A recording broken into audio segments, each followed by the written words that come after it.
নমস্কার, আমি দীপা। বড়দিন উপলক্ষে আমি একটি গান করছি। তোমাদের ভালো লেগে থাকলে অবশ্যই চ্যানেলটি সাবস্ক্রাইব করবে। কেমন? তো শুরু করছি।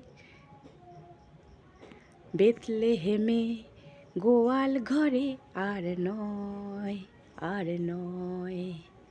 বেথলেহেমে গোয়াল ঘরে আর নয়, আর নয়।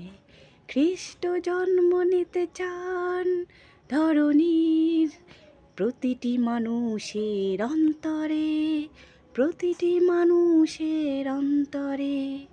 বেথলেহেমে গোয়াল ঘরে আর নয়, আর নয়। বেথলেহেমে গোয়াল ঘরে আর নয়, আর নয়। নমস্কার।